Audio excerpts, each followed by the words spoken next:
डर एक एहसास में आपका स्वागत है। इस चैनल पर आपको देखने को मिलती हैं डरावनी और सच्ची भूतिया घटनाएं हर रोज। तो अगर आपको ऐसी ही वीडियोस देखना पसंद है तो हमारे इस चैनल को सब्सक्राइब जरूर कर लीजिए।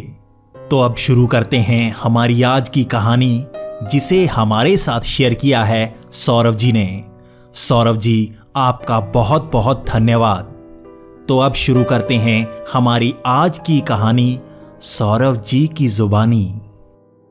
मेरा नाम सौरभ है और ये मेरे साथ घटी एक डरावनी घटना है।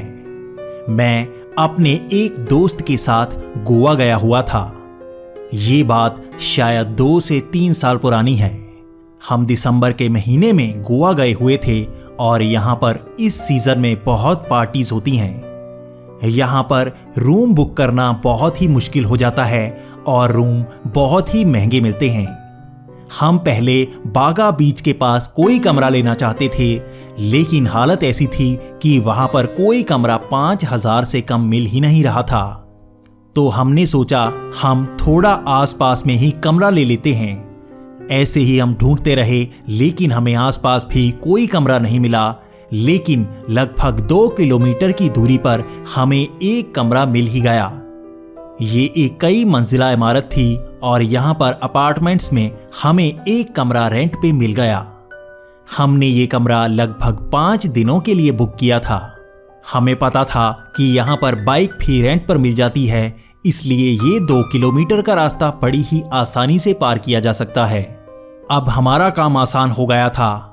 तो पहले दिन तो हम पूरा दिन गोवा में घूमते रहे। गोवा में घूमने के लिए बहुत सारी अच्छी अच्छी जगह हैं, तो हम सारा दिन बाहर ही निकाल गए। लेकिन जब हम वापस आ रहे थे तो ये वक्त लगभग 10 बजे का था। आपको बता दूं, गोवा में लगभग 1-2 बजे तक भी लोग सड़कों पर घूमते ही रहते हैं और ये बाजार रात तक खुला ही रहता है। तो हम भी लगभग रात के 10 बजे वापस आए। हमारी ये बिल्डिंग बिल्कुल ही अकेली थी और आसपास कोई घर या बिल्डिंग नहीं थी। यहाँ आसपास बहुत सारे पेड़ पौधे लगे हुए थे और इस बिल्डिंग का गार्डन भी बहुत बड़ा था। जब हम अपनी स्कूटी पर वापस आ रहे थे तो हमने देखा कि गार्डन में अंधेरे में कोई बैठा हुआ है। ये कोई लड़की लग रही थी, लेकिन हमें ज्यादा नजर नहीं आया, तो हम सीधा अपार्टमेंट की तरफ चल पड़े। जब हम अपार्टमेंट की तरफ जा रहे थे तो हम उसी गार्डन के थोड़ा सा पास से गुजर रहे थे। मैं उस तरफ ध्यान नहीं दे रहा था, लेकिन मेरा दोस्त विशाल वो उसी गार्डन की तरफ देख रहा था। जब हम उसके पास से गुजरे तो विशाल ने मेरी कमर पर कोहनी मारी। मुझे पता नहीं लगा कि उसने ऐसा क्यों किया, लेकिन मैं उस पर गुस्सा होने लगा। लेकिन वो मुझे इशारे से करने लगा कि गार्डन की तरफ देख। मैं समझ नहीं पा रहा था कि वो ऐसा क्यों कह रहा है, लेकिन वो मुझे बार बार ऐसा कह रहा था और वो वहीं पर रुक गया था।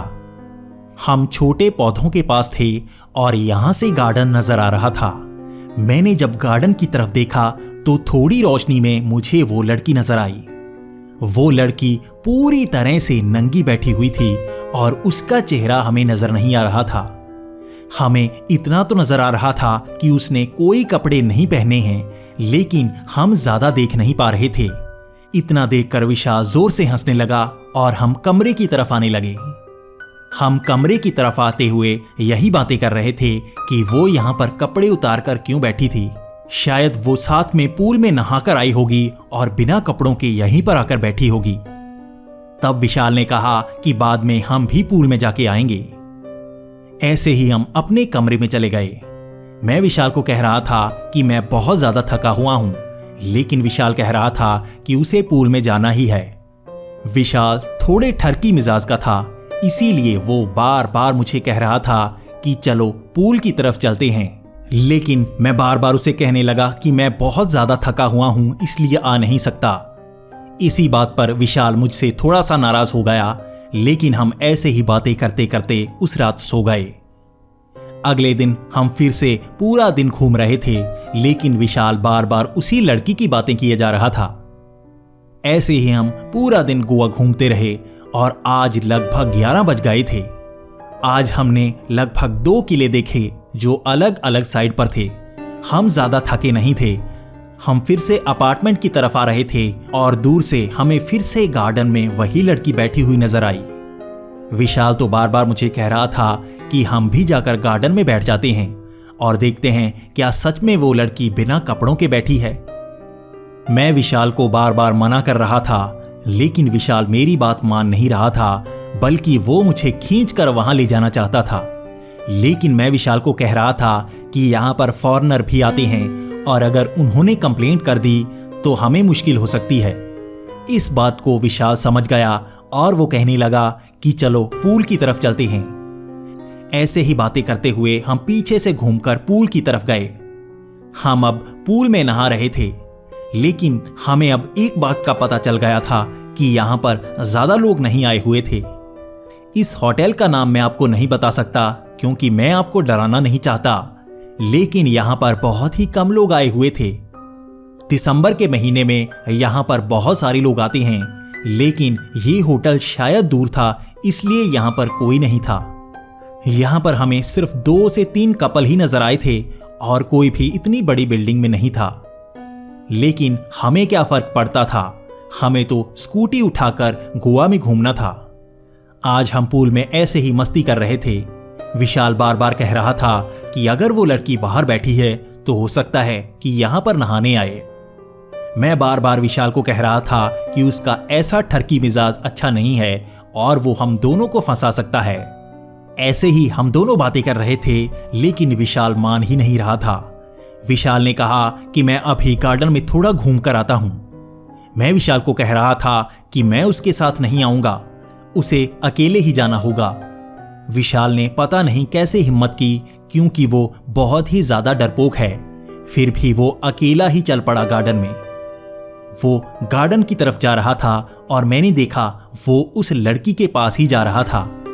मैंने सोचा कि वो किसी मुश्किल में ना फंस जाए, इसलिए मैं भी उसके पास ही चल पड़ा।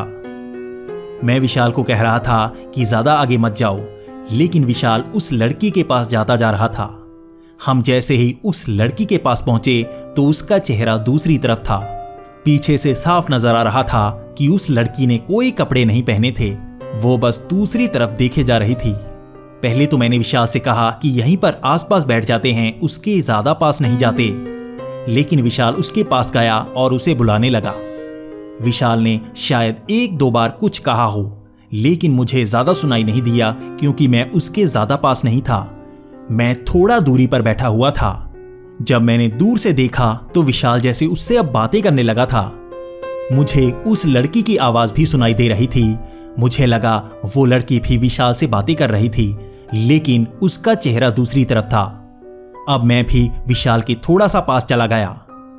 मैं सुनना चाहता था कि विशाल आखिर उससे बातें क्या कर रहा है और कहीं वो उस लड़की को परेशान तो नहीं कर रहा। लेकिन मैं जैसे ही विशाल के पास पहुंचा तो मैंने देखा वो लड़की हंसकर विशाल से बात कर रही है, लेकिन अब तक उस लड़की ने विशाल की तरफ नहीं देखा था।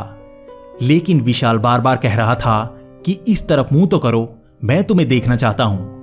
इतना कहने पर उस लड़की ने हमारी तरफ चेहरा घुमाया। उसका चेहरा जैसे ही हमारी तरफ हुआ, हम दोनों के होश उड़ गए।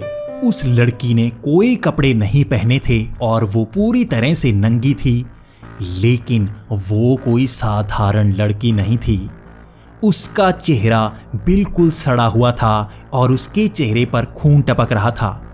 उसके शरीर के आगे के हिस्से पर कई कट लगे हुए थे और उसकी छाती के बिल्कुल बीच में बहुत बड़ा कट का निशान बना हुआ था, जैसे किसी ने बड़े से चाकू से उसे काटा हो।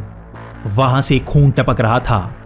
मैं बहुत ज्यादा डर गया और विशाल भी मेरी तरफ आने लगा, लेकिन उस लड़की ने विशाल को हाथ से पकड़ लिया था। विशाल बहुत ही ऊंची चीखें मार रहा था और वहां से भागने की कोशिश कर रहा था, लेकिन वो लड़की जैसे विशाल को चिपक गई हो। उसने विशाल को बालों से पकड़ लिया था और उसका चेहरा बहुत ही अजीब सा हो गया था। वो तो जैसे सड़ सी गई थी। वो अब पूरी तरह से काली सी नजर आ रही थी। मैं वहां से भागने लगा और उससे पीछा छुड़ाकर विशाल भी वहां से भागने लगा। हम जैसे ही आगे भाग रहे थे तो हमने देखा 2 सिक्योरिटी गार्ड हमारी तरफ आ रहे थे। शायद हमारी चीखों की आवाज सुनकर वो हमारी तरफ आ रहे थे। हम जैसे ही उनके पास पहुंचे, हमने उनको बताना चाहा कि वहां पर हमने कोई देखा है और वो कोई इंसान नहीं थी। तब उन सिक्योरिटी गार्ड ने हमें वहां पर बिठाया और हमें पानी पिलाया।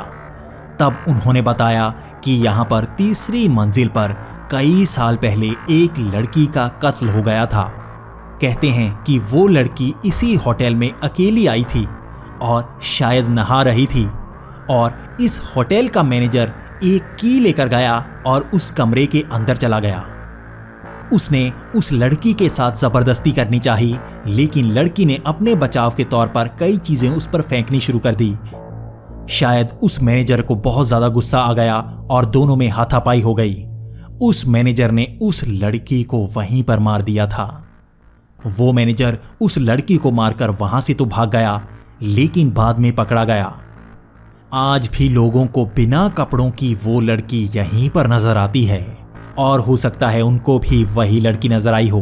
वो रात थी और हम अपने कमरे में गए और हमने उस होटल को छोड़ दिया। हमने बहुत दूरी पर एक नया होटल ले लिया था, लेकिन हम उस होटल में रहना नहीं चाहते थे और हमें अब ये भी पता लग गया था कि क्यों उस होटल में बहुत ही कम लोग आए हुए थे।